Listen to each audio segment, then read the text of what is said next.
De la mitología griega al tablero de ajedrez. Hoy en Campus Link, Fernando Ortega nos presenta su primera novela, El hechizo de Caïssa, una excusa de jugador para hablar de la vida, la adolescencia y la educación. Bienvenido, Fernando. Gracias por estar con nosotros. ¿Blancas o negras? Pues blancas mismo. Blancas mismo. Por aquello de salir. Y empezamos. Cuéntanos en qué consiste el mito de Caïssa. Sí, bueno, Caïssa se supone que fue una amante de Ares que para intentar seducirla le regaló un juego del ajedrez y a raíz de ahí Caïssa constituye en estos momentos la musa o la diosa de todos los ajedrecistas. ¿Cuál es un poco el hechizo de Caïssa? El hechizo de Caïssa es esa fuerza irresistible que sentimos los jugadores o los aficionados o realmente cualquiera que se acerca a un tablero de ajedrez para continuar jugando, ese magnetismo que nos deja totalmente hipnotizados por un juego realmente maravilloso. Y de ahí el título de la novela, El hechizo de Caïssa. O sea, que tú reconoces que has sufrido ese hechizo y ese magnetismo de Caïssa que efectivamente, te ha dado, ¿no? Sí, sí, así fue. Yo primero como aficionado, al principio mis primeros pasos fueron como niño, pero luego ya un poquito más me introduje en lo que es el juego y para acercarme a Caïssa y poder escribir esta novela, pues caí totalmente hechizado por ella, efectivamente. Kasparov se refiere a Caïssa para decir que tiene suerte, o sea, Caïssa en ajedrez es paralelo a esa suerte del ajedrecista. Bueno, se dice que el que está tocado por la varita de Caïssa o está acompañado por Caïssa es el jugador afortunado, aunque realmente esto sí que es un mito, porque el ajedrez es un juego donde no existe el azar como tal, es un juego de voluntades, de estrategia, de lógica, pero no existe azar, no existe suerte.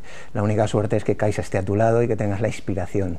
¿Quién te enseñó, Fernando, a jugar al ajedrez? Bueno, pues como supongo que a casi todos los niños, primero fue mi padre, luego mi hermano y luego ya en realidad todos los maestros del pasado pues leyendo libros y bibliografía específica de los ajedrecistas. Y, sí, ¿qué es un poco lo que te impulsó a escribir este libro? Bueno, pues un poco después de conocer la belleza de Caïssa, es decir, la belleza del juego del ajedrez, porque Caïssa realmente es un sinónimo de la belleza del ajedrez, ¿no? Pues quise compartir este mundo maravilloso con todo el mundo, con todos mis lectores.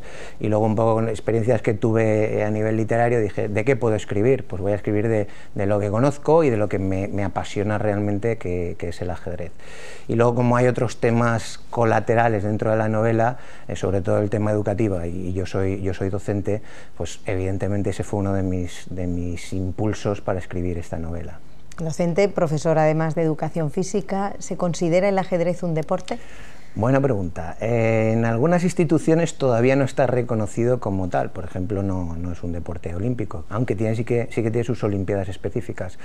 Es un deporte, aunque no tenga componente físico, desde el momento en que existe una competición reglada, institucionalizada, y hay competiciones oficiales y efectivamente hay incluso profesionales. Por lo tanto sí es un deporte, y además es uno de los deportes, aunque le llaman la gimnasia mental, claro, ¿no? Porque es puramente mental, pero es uno de los deportes, aunque no lo parezca, para los advenedizos de los más duros y cruentos que se puedan imaginar, aunque carezca de componente físico.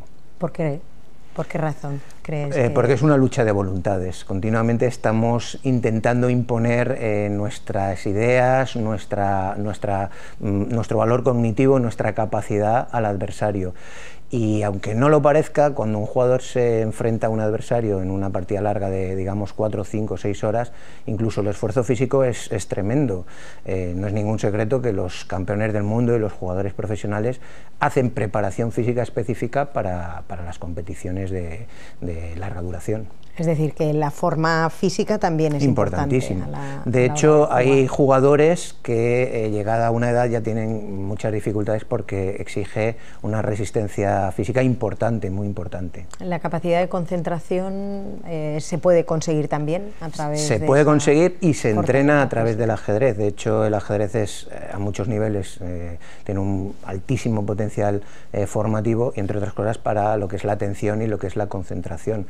Incluso incluso el ajedrez ya se sabe, además esto es científico, es una evidencia científica, que es responsable de enlentecer el envejecimiento de las células cerebrales y es uno de los principales enemigos, por ejemplo, del Alzheimer. Claro, o sea que hay que animarse, ¿no? Hay que animarse a jugar, sí. Volviendo a, pues eso, a lo que estamos hablando hoy, hablamos con Fernando Ortega del Hechizo de Caixa, la novela que ha escrito. Vamos a hablar de Marcos, que es el protagonista. ¿Cómo es Marcos? Sí, Marcos es un niño que es adoptado por Roberto, que es su padre adoptivo, y que se encuentra con que su padre es un aficionado al ajedrez, y sin embargo Roberto no quiere enseñarle a jugar al ajedrez. Entonces, un poco por la rebeldía infantil de, bueno, si me lo prohíben, pues voy a hacerlo, y un poco por el interés y la fascinación que Marcos sufre cuando ve a su padre y a su abuelo jugando al ajedrez, pues se empecina y busca como objetivo vital, por así decirlo, el aprendizaje del ajedrez. Digamos que este es el eje vertebrador de toda la novela, aunque en realidad la novela cuenta muchas más cosas. Cuenta pues un secreto familiar, cuenta el despertar a la adolescencia y a la vida de Marcos, los amores, desamores, las amistades, las enemistades, la rivalidad que hay. Y muchas más cosas. ¿Qué años tiene Marcos? Pues lo que es el inicio del relato, Marcos es adoptado con 5 años y como además de ser el protagonista, es el narrador, pues lo cuenta pues ya siendo adulto, cuenta toda la historia como adulto. ¿Y más o menos cuántos años hay en estas páginas? Pues aproximadamente todo lo que es la infancia y la juventud hasta pues, los 20 años aproximadamente. No hay una edad concreta, pero, bueno, vaya, sí, pero sí, se narra estamos hablando toda su adolescencia y cuando, su paso a la edad eso adulta, ¿no? ¿Y por qué razón, Roberto, su padre, no le quiere enseñar? Este es el secreto de la novela. Entonces no lo vamos a desvelarlo, no lo vamos a desvelar porque hay que leerla. Sí que tengo que decir que esa es la pregunta que el lector se va haciendo durante todo el texto y se desvela al final, y realmente es el leitmotiv, el motor de toda la trama. Hay que dejar claro, Fernando, que esta novela no es ningún manual para enseñar a jugar al ajedrez, no va por ahí, ¿no?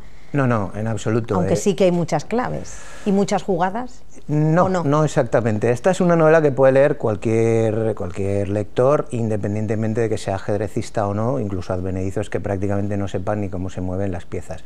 Sí que es cierto que los lectores que además compartan la afición del ajedrez, ya sea como aficionados o como federados o como jugadores más o menos consolidados, sí que reconocerán en las vivencias, en los hechos, en los sentimientos que se muestran, sobre todo en la persona de Marcos, pues muchas coincidencias con cosas que ellos han vivido, han sentido o han pensado cuando aprendían a jugar al ajedrez. ¿Qué tiene de autobiográfico la novela? ¿Tiene cosas? ¿Marcos tiene cosas tuyas de Fernando? Pues realmente autobiográfico no es. La historia de Marcos no tiene nada que ver con mi proceso de aprendizaje del ajedrez, pero sí que es cierto que hay muchas de las cosas que le ocurren a Marcos, yo tuve que vivirlas, primero para documentarme en el proceso de documentación de la novela, y luego porque realmente yo he plasmado en la novela muchas de las vivencias que tengo yo como ajedrecista y cualquier otro ajedrecista, pero realmente autobiográfico hay muy poco, hay alguna anécdota, algún pasaje, pero poco más. ¿Dónde transcurre esta novela? En España, no en Valencia. No, está ambientada en principio en la ciudad de Madrid, aunque realmente es intrascendente. No existen, no se dan datos ni de torneos famosos, no, simplemente se dice que la novela transcurre en Madrid, pero no tiene mayor importancia. ¿Es una novela que de alguna manera reivindica ser diferente, Fernando? Sí, efectivamente, el ajedrecista, sobre todo para la gente que desconoce un poco los entresijos del juego, pues tiene quizás una visión, una prensa, una imagen un poco, yo diría que tergiversada, ¿no? Y esta novela reivindica un poquito pues el valor que tienen esas personas a los que llamamos diferentes o frikis, de hacer algo, una afición que realmente les apasiona, la que aman, sin que les importe lo que les pueda decir pues los compañeros, el entorno o la presión social. Esto en una persona adulta quizás tenga menos importancia, pero imaginémonos cuando un niño de 5, 10, 15 años, los compañeros le señalan con el dedo y le llaman friki porque haces una afición, por así decirlo, extraña o elitista. Bueno, pues un poco la novela reivindica el valor de la individualidad. Desde tu posición precisamente como profesor, supongo que sí que en ese caso hablas desde la experiencia vivida que día a día, es decir, que aquel chaval o chica a la que no le gusta el fútbol, pues por ejemplo, tiene problemas muchas veces sí, claro, para adaptarse a un grupo, ¿no? Como docente yo estoy en permanente contacto con adolescentes, con niños desde prácticamente los 10-12 años hasta los 20, y veo continuamente pues marginación, veo niños que son señalados con el dedo porque son diferentes, y defiendo un poco eso, la capacidad que tenemos de estar un poco al margen de la presión social y decir, bueno, pues yo soy como soy y quiero que la gente me acepte como soy. En parte, pero eso también es complicado, ¿no? En determinadas edades el poder tener esa autoafirmación, esa seguridad, cuando todos se están metiendo contigo. Efectivamente, de hecho en la novela los personajes que aparecen son personajes con, yo diría que extremos en ese sentido, de que no se dejan arrastrar por la presión social y son capaces de llevar hasta las últimas sus aficiones, sus gustos, independientemente de lo que diga el público. Hoy en día, bueno, desde la Federación de Ajedrez también se hará mucho, ¿no?, para que a todos estos aficionados que desde los colegios, en las escuelas y demás, se fomenta mucho el jugar al ajedrez y competir, y supongo que se anima, ¿no? Es una manera de animar. Concretamente la Federación Española hace una labor de promoción extraordinaria, pero yo conozco más de cerca la Federación Valenciana, que hace un trabajo realmente extraordinario, especialmente en los escolares. Sí que puede parecer que el ajedrez tiene una imagen pues, de juego muy adulto, pero realmente en estos momentos el ajedrez vive un momento dulce por la difusión que tiene en Internet. Claro, nosotros no tanto, pero nuestros hijos y los menores son una generación que está continuamente en contacto con el teclado y con los monitores, y hoy en día el ajedrez online, el ajedrez en Internet, pues digamos que vive un momento realmente muy dulce. Juegan nuestros chavales con rusos, con armenios, con japoneses, con chinos a miles y miles de kilómetros, y además en tiempo real, y además con muchísima gente. El gran problema del ajedrecista es no tener rivales, y eso Internet lo está supliendo, está superando esa barrera de la necesidad física de un adversario. O sea, que abre puertas y une a todos los jugadores. Sin duda, Internet es la catapulta para multitud de temas y de aficiones, y el ajedrez, desde luego. Además, hay que tener en cuenta que no es un deporte que requiera la presencia física, sino simplemente la presencia cognitiva del adversario, y eso, con los modernos sistemas de comunicación y los interfaces que en estos momentos hay en muchísimas páginas web de juego, eso está al alcance de cualquiera que tenga un ordenador con conexión a Internet. E incluso el jugar contra máquinas, ¿no? Que hay también programas que ya... Sí, aunque yo diría que eso ya se ha superado. Antiguamente la única opción que tenías era o jugabas con un humano o jugabas con una máquina programada o con un software de juego, pero hoy en día puedes jugar con un humano que está a millones de kilómetros, bueno, a miles de kilómetros, ¿no? Entonces yo creo que la máquina ha sido superada por Internet, que es digamos, la red que ha comunicado al ajedrez de todo el universo. ¿Ese avance tecnológico se recoge también en el hechizo de Caixa? Sí, de hecho, parte de la historia es una confrontación de partidas, o de un match, mejor dicho, en Internet. De hecho, es la base de la historia, pero no puedo adelantar mucho más. No hay que decir más, no hay que decir más, Fernando. ¿Te sientes hechizado personalmente por el ajedrez? Me siento hechizado por el ajedrez. ¿Por Caixa? Por Caixa, y me siento hechizado de un tiempo a esta parte por la literatura y por la escritura, que era algo que realmente yo mismo no conocía, pero el hecho de escribir la novela me he dado cuenta que también estoy hechizado por las letras, no solo por Caixa. ¿Engancha? ¿Qué engancha más? ¿Las letras o el ajedrez? En estos momentos no sé qué decirte. Hasta hace bien poco yo creía que el ajedrez. Ahora, claro, con la novela quizás las letras están empezando a ganar terreno, pero yo de momento todavía soy un esclavo de Caixa. ¿Cuántas horas juegas al día? Ahora muy poquito, ahora prácticamente desde que empecé a escribir la novela y luego todo el proceso de correcciones y de promoción, juego muy poquito, aunque sigo federado y sigo jugando, normalmente jugamos los sábados por la tarde, pero realmente entreno un viernes por la tarde y sábado muy poquito. He tenido épocas de leer mucho, estudiar mucho, sobre todo cuando estuve escribiendo la novela previamente a lo que es la fase de redacción, tuve que documentarme de muchas cosas y ahí sí que le dediqué mucho más tiempo, pero ahora realmente me dedico más a las letras que a mover, como decimos los aficionados, que a mover madera. Y eso que, bueno, precisamente uno de los temas que subyace en esta novela es la afición, obsesión, ¿no? Estamos viendo un tablero de ajedrez y una de esas jugadas por internet. ¿Es peligroso, crees, que la afición se llegue a convertir en obsesión? ¿Le llega a pasar a Marcos? Bueno, pues precisamente en la novela una de las conclusiones o de las moralejas es que, al igual que otras muchas adicciones, porque realmente hay muchas aficiones que se convierten en adicción, hay que saber en qué momento hay que trazar la línea entre lo que es realmente obsesivo y lo que es una afición. Sí que es cierto que cuando se llegan a ciertos niveles competitivos, pues hay que tomar una decisión de decir, bueno, me voy a dedicar a esto, pero precisamente la moraleja de la novela es que hay que tomar la decisión en función de tu nivel y de tus capacidades. Sí que es cierto que el ajedrez tiene un poder de adicción realmente poderoso, aunque yo diría que es una adicción muy sana. Ojalá todas las ediciones que tenemos y que nuestros hijos tendrán sean esta, porque evidentemente la potencialidad educativa que tiene el ajedrez no la tiene ninguna de las otras adicciones, ni eso que ahora se conocen como las tecnodrogas, ni este tipo de adicciones tecnológicas que cada vez tenemos más y sobre todo nuestros niños tienen con más frecuencia. Yo recomendaría la adicción al ajedrez por delante de otras. Yeah. Y otro de los temas que también está muy presente en El hechizo de Caixa es precisamente, y supongo que también a causa de tu experiencia como docente, esa importancia del ejemplo y del currículum oculto. Explícanos un poco qué es eso del currículum oculto. Sí, bueno, en lo que es la novela se confrontan dos sistemas pedagógicos, quizás de forma excesivamente maniquea, pero de forma muy intencionada, en la que Marcos tiene que decidir cuál de los dos sistemas pedagógicos le supone como más atractivo.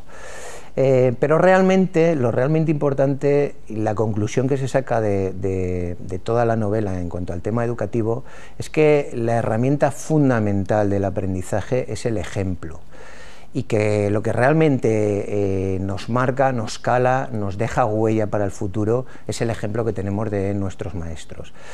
Y el currículum oculto es un concepto de la pedagogía. El currículum oculto son esa serie de aprendizajes que asimilamos y que se manifiestan pues en un tono de voz, en un ejemplo, en un chiste, en una frase, que realmente no están en ningún listado de objetivos ni de contenidos, pero que son las que realmente nos dejan huella y nos dejan marca. Y por así decirlo, esta novela es un homenaje a los maestros que enseñan con el ejemplo y con ese currículum oculto, con esas cosas que no dicen, pero muestran y dejan huella en los alumnos. Que es la mejor manera de enseñar, entonces. Yo creo que sí, yo creo que sí. Ahí es literatura, pero bueno, es narrativa, novela, pero hay poesía también, de alguna manera, en este libro. Bueno, poesía como tal, o versificación, no hay nada, pero sí que es cierto es que intento cuidar la forma y el estilo. No es una novela, por así decirlo, con un texto descuidado en cuanto a la forma. ¿En cuánto tiempo la has escrito, Fernando? Bueno, esto, si consideramos la fase de documentación, podría hablar de años, de muchos años, porque claro, para escribir la novela yo tuve que conocer el ajedrez de cerca, conocer a Caixa de cerca, por así decirlo, y eso fueron muchos años. podríamos hablar de 10-15 años. Pero lo que es la fase de redacción fue relativamente rápida, en menos de medio año ya había finalizado la redacción, aunque eso sí, la corrección fue muy larga, cerca de 2 años haciendo correcciones pues, de todo tipo, argumentales, tipográficas, de estilo, de todo tipo. O sea, que volviendo sobre el tema, echando no solo una corrección ortográfica, no, basándose... No, yo la verdad es que el texto, en parte por los consejos que recibí de la gente de la editorial, está muy cuidado, a nivel formal está muy cuidado, incluso a nivel argumental también. De hecho, ya digo, las correcciones fueron más laboriosas, si cabe, que la redacción. Y hay que decir que llegas hasta aquí, o tenemos aquí esta novela, a causa de una lesión. Efectivamente, claro, escribir es una actividad que requiere de mucho tiempo y mucha dedicación. Y yo sufrí un accidente bueno, deportivo, una caída en bicicleta, una luxación en el hombro, y estuve pues sufrí una operación, estuve bastante tiempo de baja y aproveché la baja para escribir. Al principio escribía solamente con una mano porque no podía hacerlo de otra forma, pero al final pues aproveché esos meses de inactividad para estar activo en lo que podía, que era la escritura. ¿Pero esa historia había estado planeada en tu mente de alguna manera? Sí, lo que es de hecho, incluso antes de tener el accidente yo ya había empezado la escritura, y lo que es el diseño, tanto la fase de documentación como la fase de programación de la escritura ya estaba hecho. Pero lo que es la redacción, que probablemente sea la fase que más tiempo efectivo requiere, fue durante esa baja médica. ¿Y ahora qué? Porque hablas de esa otra obsesión, ¿no?, por la literatura y la escritura. ¿Ahora de dónde sacas tiempo y en qué proyecto estás embarcado? Poco tiempo tengo para escribir, porque evidentemente yo tengo otro desempeño laboral como docente y poco tiempo me queda. Pero voy buscando ratitos por las tardes, por las noches, le quito tiempo a la familia, a las aficiones como por ejemplo el ajedrez, por eso digo que últimamente estoy jugando muy poco, para ver si empezamos alguna otra historia, que ya veremos si acabamos escribiendo una novela o en lo que se queda solamente en un proyecto, no lo sé. Pero la idea está. Pero ya tenemos la idea ahí, rondando por la cabeza. ¿Y también tiene que ver con el ajedrez? No tiene nada que ver con el ajedrez, no tiene absolutamente nada que ver. ¿Con la educación o tampoco? Tampoco.